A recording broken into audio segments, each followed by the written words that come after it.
भजन, मंत्र, शक्ति, एक प्रार्थना भगवान से।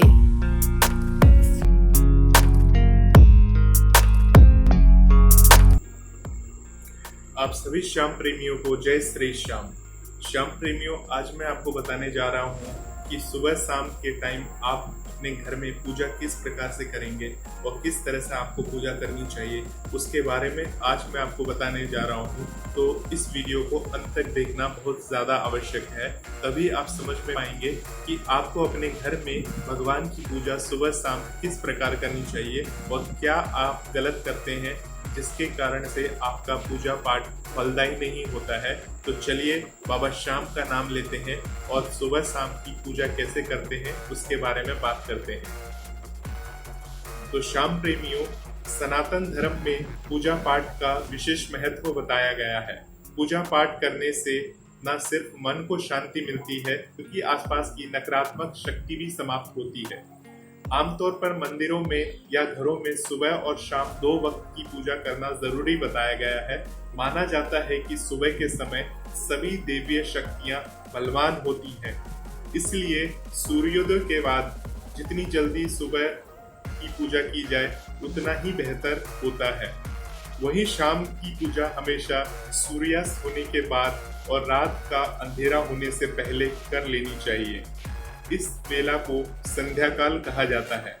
संध्या काल में भी पूजन करना बेहद फलदायी माना गया है, लेकिन इस पूजा के नियम सुबह की पूजा के नियमों से अलग होते हैं।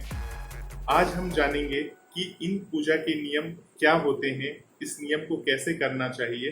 तो चलिए इसके नियम को जानते हैं। सबसे पहले मैं आपको शाम की पूजा के नियम बताता हूँ, संध्या की पूजा के नियम।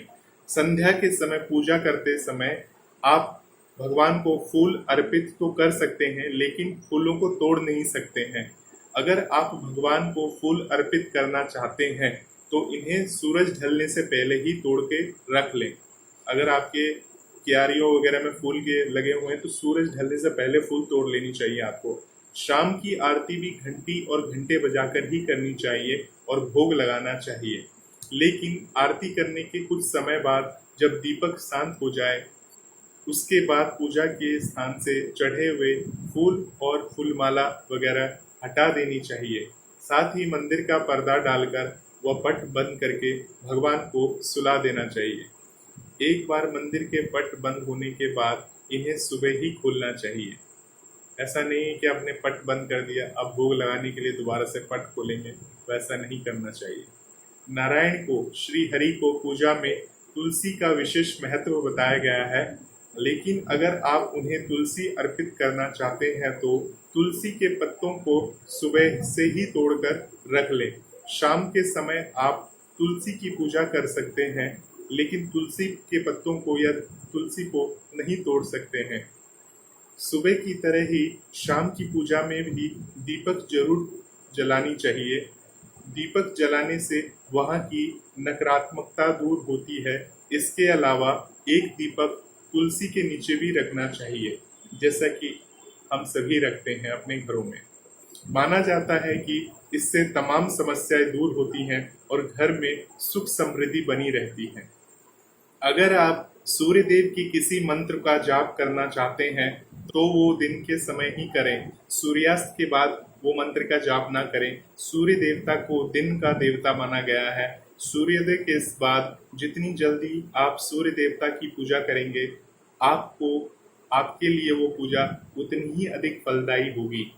अब मैं आपको बता रहा हूँ, गायत्री मंत्र को भी लेकर कहा जाता है कि इसका जाप सूर्यास्त के बाद नहीं करना चाहिए। रात्रि के समय इस मंत्र का जाप वर्जित बताया गया है। अगर आप इसका जाप करना ही चाहते हैं तो मानसिक जाप करें। रात के समय जोर जोर से उच्चारण करके इस मंत्र का जाप नहीं करना चाहिए अपने पूजा के स्थान में या किसी भी मंदिर की जगह। अगर मान लीजिए आप पूजा करते करते रात्रि हो गई, काफी समय हो गया, काफी टाइम हो गया, तो आपको जो गायत्री माता का जाप है, गायत्री मंत्र है, वो तेज आवाज में उच्च स्वर में बिल्कुल भूल से भी ना करें। उसका आपको प्रभाव की जगह नकारात्मक प्रभाव ज्यादा पड़ता है। तो इन बातों को अगर आप ध्यान में रखते हैं तो आपकी पूजा, सुबह शाम की जो पूजा है वो जरूर सफल हो जाएगी और बाबा श्याम की कृपा भी बनेगी, भगवान का आशीर्वाद तो बना ही रहे। तो मिलते हैं अगले वीडियो में, तब तक के लिए आप सभी को मेरा जय श्री श्याम।